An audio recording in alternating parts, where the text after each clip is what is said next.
Okay, so now we're picking up things with the Crusades. This is a pretty huge historical event. Um, and I was gonna try and look at it big picture. So, what are the Crusades? How did it happen? And is its historical legacy? Um, so it happened with the invasion of the Eastern Christian Empire by Muslim Turks. And this happens in the 11th century, not too long after the Great Schism, mind you.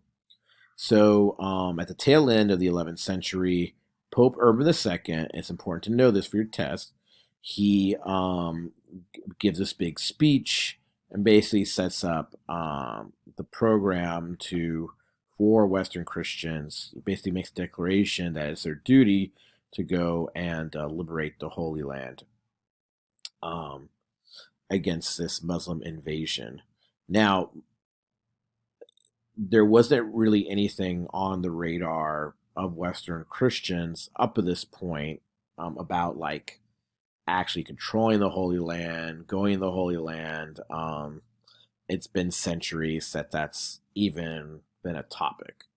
So this is a kind of a start of this extremely the extreme importance of Jerusalem specifically as like one of the key cities of the globe, and that continues obviously even to our day and age, which with the tension over this city, especially in the consciousness of multiple people, but specifically Jews, Christians, and Muslims.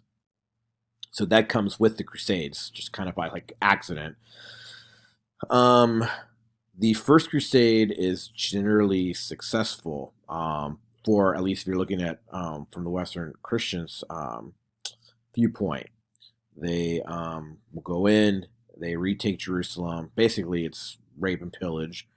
They set up states of their own, and here I think, you get the first taste of quote unquote Eastern culture that Europeans will be all about in the next few centuries. This is what I would see as like the carrot on the stick that gets Western Europeans to start wanting to move to the East to do trade, and eventually, again, get us into the early modern era.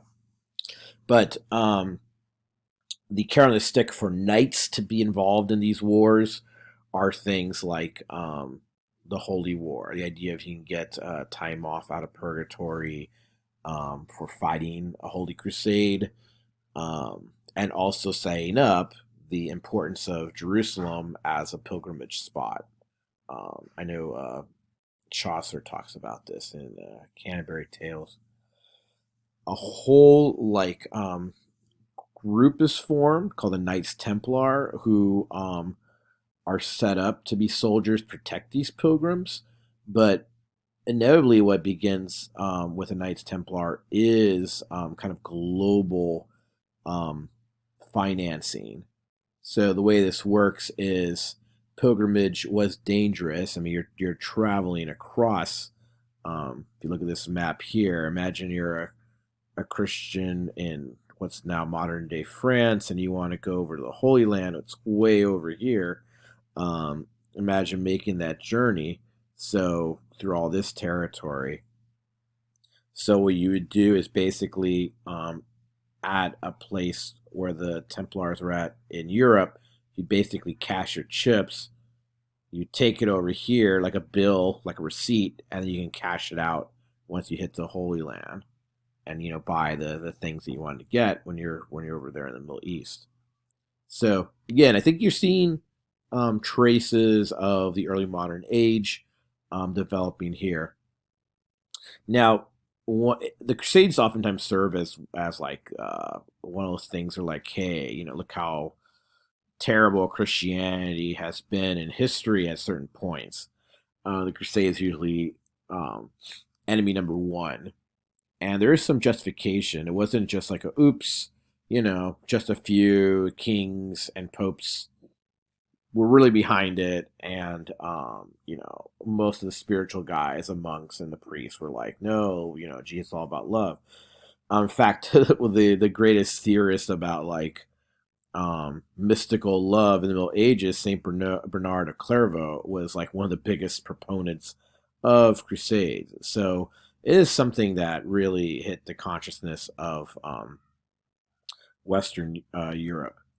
Now, what are the reasons? Now, this is important to kind of think about in looking big picture. So I'll kind of just leave this here for a second and just really like quickly talk about these reasons so we can kind of wrap up the Crusades. Um, First of all, there was a genuine sense of like liberating the Holy Land because of this its spiritual connection to pilgrimages, right?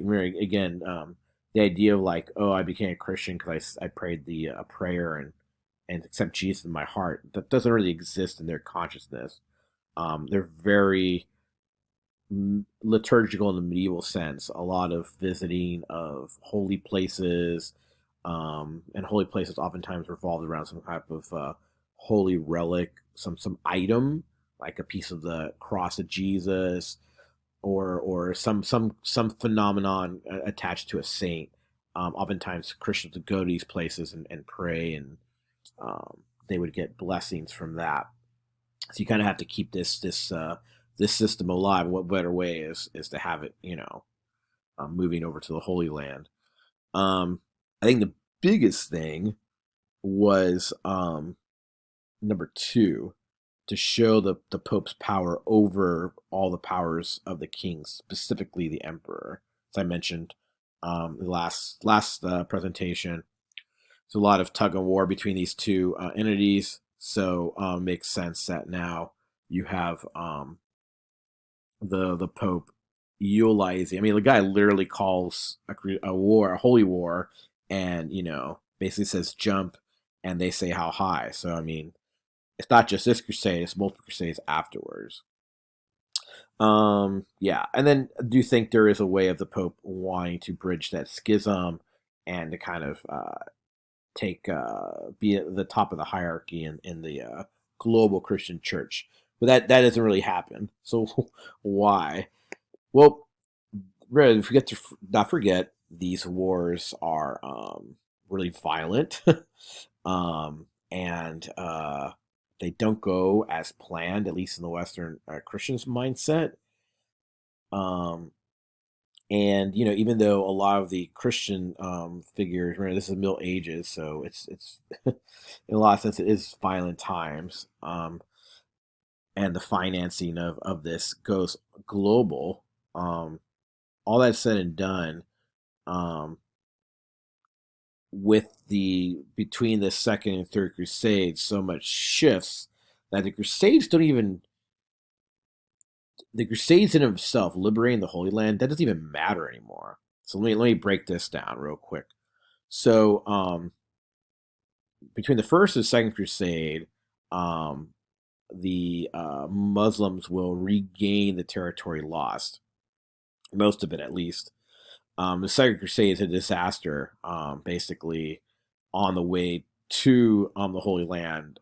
One of the kings die, so I mean it's kind of a hot mess. And so within that time period, the great Muslim Egyptian leader Saladin is able to combine forces and take Jerusalem. And unlike the first crusade crusaders from Western Europe, he does not rape and pillage Jerusalem. In fact, they make a deal, and he allows the inhabitants of Jerusalem, the Christian inhabitants, to leave peacefully. So I make that point because Saladin is generally seen as heroic, not just in Muslim literature, but even in Western Christian literature. Now, the Third Crusade is basically the King of England, Richard the Lionheart, who just loved crusading. He just loved to fight. He's a terrible king. He barely spent time being a king, but would rather fight. So he leads the Third Crusade, and this is stuff of legend. The Robin Hood legend happens, right? Because he's not on the throne. His incompetent brother John ascends to the throne, and he's just considered the worst king in English history. He's the guy that the nobility forces to sign the Magna Carta. So I mean, he's that guy. Um, so I do think the Disney. I always like to think of him as the Disney Robin Hood cartoon, as whiny and incompetent as he was in that telling. Um, but alongside, a lot of like the whole like lore about the Crusades is really formed around the Third Crusade, this kind of chivalrous battle between Richard the Lionheart and Saladin. And some of the famous stories that come from this is where um, Richard would be fighting, his horse would be taken out from under him, and Saladin would be watching and saying like, "Oh, that guy rocks. He's an awesome fighter. Let's send him another horse. I want it to be a fair fight." So it's this idea of medieval chivalry, really seen in the Third Crusade. Um, Eventually, the First Crusade is not even about the Holy Land anymore. In fact, it's a sacking of the Eastern Christian Empire by basically Crusaders, and you can really see really Crusaders, but it's more of like invaders and terrorists. And some historians will see the sacking of Constantinople in the 13th century as basically the beginning of the end of the Eastern Christian Byzantium world. There's a later crusade called the Albigensian Crusade, where the crusade is called against French Christian heretics. So now a crusade is being utilized to attack French citizens. So as you can see, it's pretty weak. Um, and in fact, this will lead to figures like King Lalibela in Ethiopia, who's aware of all this stuff and is financing some of this stuff to create these elaborate churches in his home country. Because remember, he's Ethiopian, so he'd be more identified with Eastern Christianity or Eastern Orthodoxy. And I encourage you to watch the video on him. It's really interesting stuff.